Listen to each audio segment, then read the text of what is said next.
Alex, so happy to be here with you, my friend. It's been like a long time we know each other, right? Like how many years? Many years. And 10, even before. Maybe more than that, yeah. Yeah, before Owkin and Insilico started. We started pretty much at the same time, right? Yeah, so we were like buddies. We always have been buddies.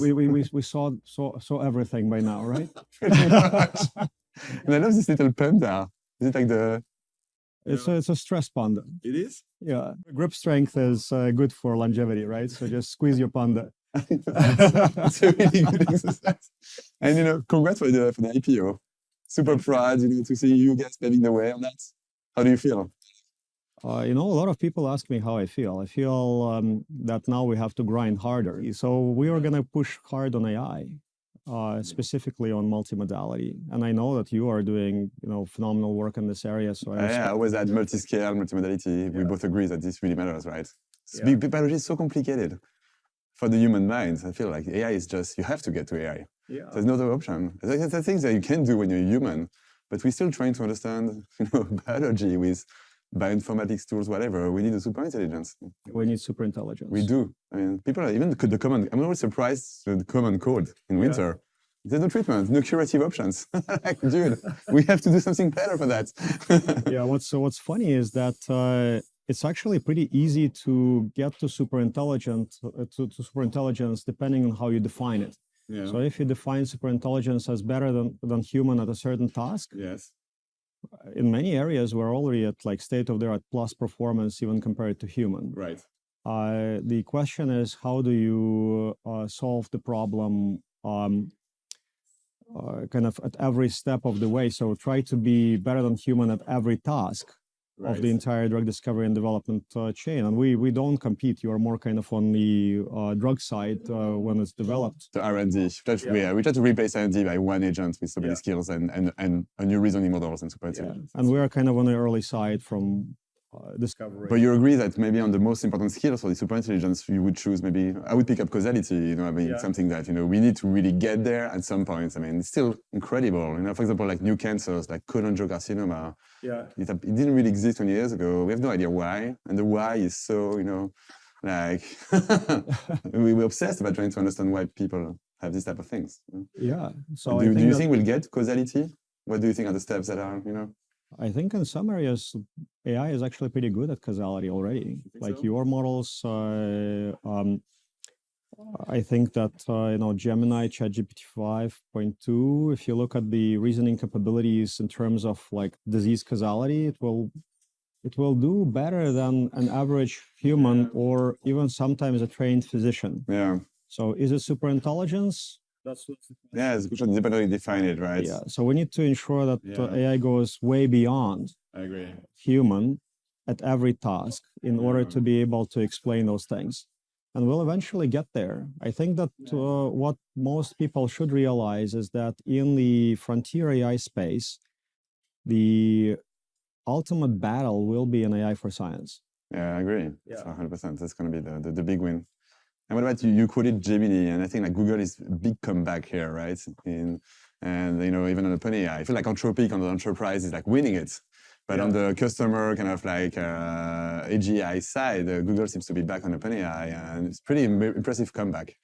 And do you feel the same? Like, It's not a comeback, I think. So Google was always at the forefront. So these guys they invented transformers. They did. They did, but like a little bit of delay, like putting it on that level of impact. I mean, Gemini 3 is amazing. Yeah, but I agree. And actually, like I've been talking to a colleague of mine just coming here, like what's going to happen in the next few years, and. We just had a meeting with a frontier, like absolutely frontier developer of hardware and software in our space. And what we realized is that these guys are a little bit clueless about like how it works in the trenches. And you realized that too, and started also developing your own drug for that purpose. Yeah. So let me just kind of explain that meeting. So basically, they don't understand what's happening in the trenches in a real war. Like, how do you go from zero to developmental candidate? Basically, invent the target hypothesis, disease model, and then discover the drug and drug the animal and also prove safety. So that process, until you cross this threshold, what we call developmental candidates, several times, they don't even know what it means. So they are focusing on tiny bits and pieces. Yeah, but you need the full real, picture. This is why we think that we build an agent with all the skills on R&D, and these expert models have to be all amazing and above state of the art. But we feel it's the orchestration of everything that makes the value, right? And this is how you get to new reasoning. So for us, this is why we try to develop the full stack mode on the R&D, not just one segment of it. Yes. But to come back on your, I agree on the product. We think that you need to get to the therapeutic, not only because this is the way to bring impacts, but also just because it's a reality check on the platform, right? So would you imagine that, OpenAI, Anthropic, other companies are going to have assets soon as well? And first question, bingo! I think so, right? I think that was going to be high five. I think that if they don't, they are never going to get it. So that's what the point I was trying to make with that frontier model. I agree. It's like go to the full stack thing. And that's why Google has isomorphic. So they actually figured out that if you don't run, there's this advantage of having the right corporate structure somehow. I mean, then there might be a simplification on the Google X, Google Brain thing on the healthcare side, but and coming back to like Google Comeback, so they were always at the forefront. Their problem was that they actually didn't put it in the wild and didn't try to work in the trenches early enough. And when OpenAI came out with ChatGPT, and actually gave it to everybody. So they gave the same Google product that existed within the Google ecosystem, but was very rough to the masses. Google said, okay, well, now we need to productize. So how do we make it work, right? So how do we go into the trenches? And now with all of their ecosystem, you've got, YouTube, Gmail, you've got search. You've got the entire internet searched, right? And with this they have their own semiconductors. So all that starts to work together. And the right stack. But also the customer side with Google as companies, what is beautiful, it guys create some network effect. And if you don't have this customer aspect, and for us, it would be a patient impact, meaning bringing solutions to patients directly, if I need helping them being better treated, not only by new treatments, but by regimen, trying to understand the combination, we won't have the right network effect. So we have to go to the clinic in many, many ways. Therapeutic, diagnostics, Owkin is having a diagnostic franchise to identify early responders. I feel like you need to connect care to research at some point to get this network effect, to get the breadth of information. And also just to, so that's the corporate structure of our companies. It always have to be, I think that in general, so the fact that Google has isomorphic, now they will have this information from the trenches, and they will start developing those benchmarks on how drugs are discovered and developed, and using both human AI, human intelligence and artificial intelligence to the best of their abilities to also generate the same data we have at Insilico from real programs. And now you have from real programs as well, right? Because you have the compound that is going through clinical trials. Exactly. No, we already have a clinical trial going. Unless you get that, right, that experience is extremely important. So many of the foundational model developers who don't have that experience, don't have that experimental background, they will not be able to get this data from the trenches, and they will be in research. They might think that they're doing something fancy. There are some benchmarks released, funny experiments on genomics, on folding. But unless you get to the real drug and see how it's... you don't have a reality check. That's exactly. I really do agree. And speaking about data, I think that data is the biggest moat in this world, right? We need a lot of data, but from patients, super deep, sometimes at the spatial biology level, whatever. And is there do you think how much these companies like around Google, Anthropic, OpenAI, this is maybe the only thing they're missing is real world patient data at scale, the connection to this academic world? That will catch up pretty fast, of course, but when? What's your, and do you think this is like the, good question. The strategy, what would you do as a strategy if you were, a CEO of an AI company like this, an LLM company or an AGI? What would you do in terms of the next move to gather this data of super large data sets? Yeah, so I think that, again, 5 years from now, Google will rule the world, non-China world. So for us, we also just want to make drugs and sell drugs to pharmaceutical companies. On the other side, we actually decided to cannibalize some of our software business and offer AI training facilities for large language model developers to become super intelligent in multiple drug discovery tasks. So we actually want to kind of get ourselves, to work ourselves out of the job on the AI side, to democratize AI. And if OpenAI or XAI or Microsoft or anyone would like to make their models super intelligent in scientific tasks, come to my gym, do post-training, I'll reinforce you. And then I'll buy the model from you for what we're willing to pay to achieve certain results in a very smooth workflow with deep reasoning capabilities and other tasks. But I think, so basically, we're democratizing AI and making drugs. And this kind of a natural yin-yang workflow. I think that's the only way. What have you learned? And what mistakes you think you've done? I don't have many regrets. Choices. I have a lot of I made a lot of tactical errors. My strategic direction is I'm focused on one goal. I don't care about anything else. I care about how do we increase productive longevity for everybody on the planet. That's my only care. I don't care about anything else. Could we have done anything better to get there in the meantime? I don't know, because we don't see any technological breakthroughs that could give us, let's say, 50 years. The beauty of having health as a horizon, just think you always know what you want to do, right? When you're a consumer app, you might sometimes be important, but if it doesn't work, you might change directions and you don't really know what you want to achieve. Here, the goal is very clear. I think at Owkin, we wanted to be faster on cancer. We haven't treated cancer for good or made cancer become chronic diseases. We haven't done this, so we failed. So I think like somebody will say, have you succeeded? I say, no, we failed. We haven't been able to completely change 2 or 3 cancers towards a more chronic disease, and they're going to other type of immune disease or Alzheimer's. So I'm still frustrated sometimes about, even if we accelerate things, about the speed of, I'm a clinician, and I just like, things takes time. But the beauty of things we're doing at Insilico as well is just putting really important bricks together one by one and slowly, building these things together. So I also, in our industry, you cannot break things like Elon does it in many other industries. I mean, I admire him for everything. So, but what he did at Neuralink was the most impactful thing I think that we've seen in neuroscience in general, and it's going to change our world. But in pharma, you cannot just do things like that. They're just like one tiny molecular modification on the molecular structure will lead to dramatic differences in liver, kidney, and every other organ.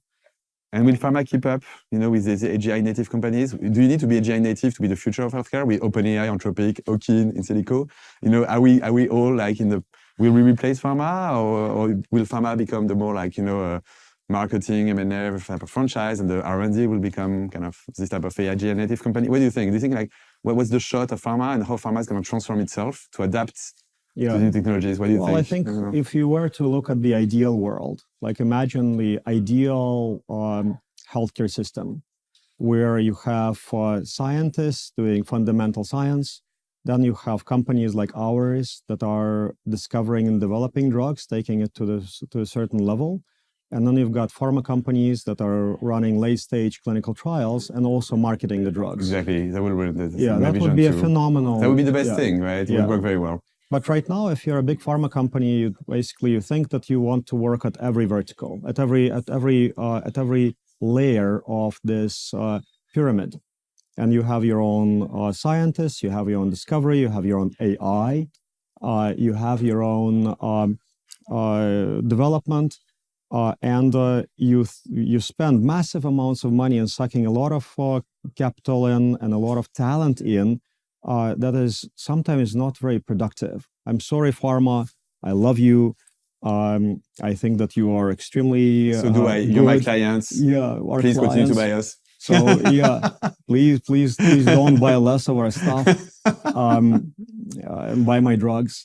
But the fact of the matter is the entire R&D layer set within the pharmaceutical companies is not very efficient. So I mean, there's a lot of legacy. There's a lot of sometimes AI. I think the way they implemented AI over the years has been complicated to find the right strategies. I think my vision is they've been like taking like first, like there was this kind of great chief AI officer, but also chief digital officer, which is a bit different. They didn't have the responsibility of a pipeline. Yeah. I think like Aviv in Roche has the responsibility to build a pipeline, which makes it a bit different. I think you take the full stack of it, which is which is great. And then I think, it's very the culture of AI and pharma can be different. But pharma is trying hard. I think the level of people they're recruiting is much better in terms of AI people and data scientists. And so it's great efforts, like Amgen training the LLM, Sanofi building this. So I think we're getting somewhere and some progress are being done. Yeah. But it's difficult, so much legacy, and it will take time. But I think it's changing, and one of the trends that nobody expected, I kind of bet on this trend, but I could have done a better job. So one trend is China. So China is actually making those layers a little bit more clear, because now all these pharma companies have to go to China to buy. They have the best molecules are coming from China. Yeah. Best chemists, chemistry, the quality of manufacturing is becoming great, which is very important, R&D. Of R&D as Manufacturing has always been great. I think that what most people don't understand is the sheer scale. And you can like China, you can be ignorant, or you can be neutral, you can hate it, but you need to go there and see what's happening. Yeah.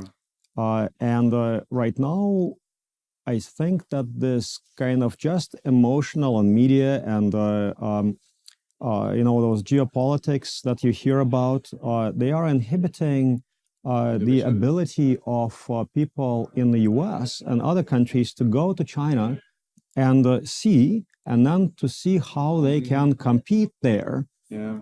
How can they utilize some of those very efficient mechanisms as a platform for what they are doing to get better, and to ensure that there is some kind of balance, because here you've got massive innovation engine in terms of intellect, human intellect. And there also you've got human intellect, but you can also make things. Mechanical Turk, like productivity.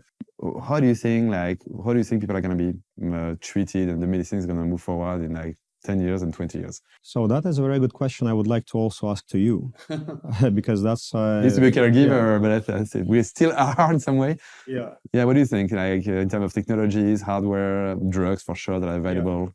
It's all about, like, what do you mean by care delivery in terms of equity, right? So in some frontier places, you are going to have phenomenal pilots, sandboxes, where you as an individual will live, work, get treated, and all this data while you go through this process can be used for drug discovery. So that is the ultimate beautiful scenario, where in one community you have multi-layer AI and the infrastructure that doesn't let you die of something stupid, keeps you at maximum performance, and uses your own data to discover new drugs and biomarkers longitudinally. And then you have the flywheel coming back to you and the patient. Yeah, so I published a paper on this recently, and actually one company in China started working on a pilot project based on that paper. I am thrilled to see how it's going to work out. It's a mega project, and I'm going to place one of my labs there too, just to be part of that. I'm dreaming of hospitals where you have like patients, the data centers, like the AI labs, and everything is built from scratch. This kind of hospital of the future with multiple layers, and the data can flow. That would be really fun. But care is going to change radically. I think like GPUs will be inside the MRI machines. People will be treated with way more like a data-driven approach. But when I say data-driven approach, I always think that today medicine is still evidence-based. It's one of the only science where you have to precise when it's evidence-based. Today, medicine is going towards a more data-driven approach with way more data about everybody. You get like this MRI check, you get a lot of like Oura rings that give you a lot of information. And I see this as a benefit risk. Everything in medicine is benefit and risk. The benefit of having more data about yourself is important to kind of, know where you're going, and especially the directionality. In Oura rings and Whoop, a lot of information are wrong. The VO2 max is wrong, but what matters is the direction, how you improve it. But I also see a risk where the more data-driven we get, the more AI thing we push, the more people will get kind of like consumer healthcare, trying to treat themselves, trying to make functional health. Functional health, you treat, you dose all your hormones, you dose all your things, and you supplement them. and we will create the toxicities. We'll create, the body is not made to receive 100 supplements. Yeah. So I feel like, funny enough, the more data-driven we go, the more we might actually create, maybe not always a better healthcare and actually make it worse. And it's maybe a paradox, but do you see that way as well? Do you see any benefit of getting more data-driven in healthcare and more data points about everybody, or do you think we might? I think, again, coming back to equity, right? So in frontier spaces, we're going to get those spaceships of human healthcare and research at the same time, probably out of China first. And then after they show everybody how it's done, everybody's going to be doing this. Those wonderful communities where you get treated and you can work and play at the same time. And it doesn't let you die of something stupid. However, if you're talking about equity for everyone, I really loved how Eli Lilly developed their longevity strategy.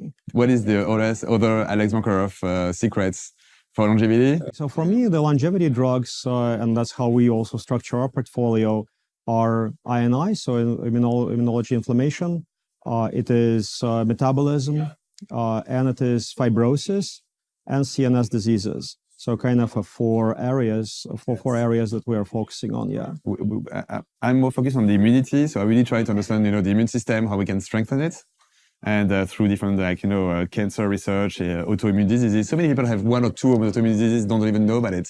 And so many models, like animal models, cell line models, don't capture these microenvironments. Yeah. I feel like immunity is something that is not well captured. And how you can build, really strong immunity, even in cancer, memory cells, is something that is not really well.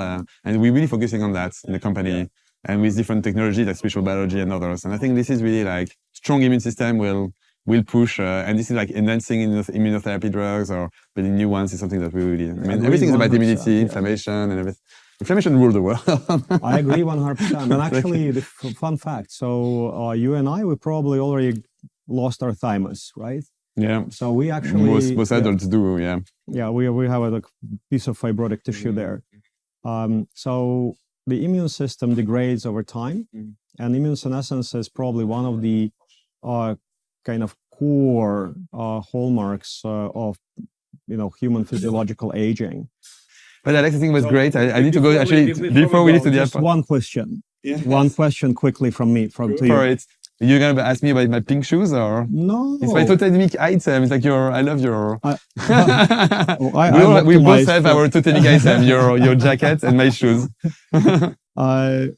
Well, you come from a pretty, very famous family, and you also you're a medical doctor by training. You of course have your ambitions. You built a phenomenal company right now. You have a phenomenal family. We're we're the same age, right? Or close. I'm 43. I mean, biological age. Okay. I'm way older. I'm 48. Well, okay, that's really sorry. But we're maybe biologically I don't work out, so maybe I'm much older actually. My gray hair is Imagine you're 43 right now. What do you think you're gonna do before you turn 60? And how do you see yourself at 60? I love the definition of happiness that I heard from someone, which is doing things in life that are challenging but doable. But it's not only that, being happy, just also being able to go outside in San Francisco and look at the trees and this is a beautiful tree, or enjoying something. So I want happiness. I want health for everyone. I want impact as well. But I'm still looking to know what is my big mission in life. Everybody has a mission, and usually I think people have one mission that makes them fulfill. And of course, I think it's treating people around me, but I'm not sure this is the only mission. I'm not sure this is the mission.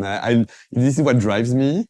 Well, I want to ensure that when you are 60 and I'm 65, we can meet here. Yeah. And have the same energetic, fun conversation. That's true. Preferably nice. In maybe a nicer hotel. Not so old, not so depressed, not so diseased state. So for sure, that's the most important thing. It's the yeah. Maybe we can get younger at that time. Yes, yeah, I mean, really I'm pretty cool, sure right? you're gonna get younger. Maybe what would be nice is in 60, we go back to 40. And thanks again. I genuinely think that you're pushing the ecosystem up and you're leading the way. So really appreciate it. Thank you. Yeah, thank you. Great. Oh, and by the way, before we go, I've got a present for you. Oh my God, I love it. Thank you so much. I don't have one. Super cute. Yeah, it's a lab coat Labubu. Is it Pop Mart or Pop Tart? No, it's the real.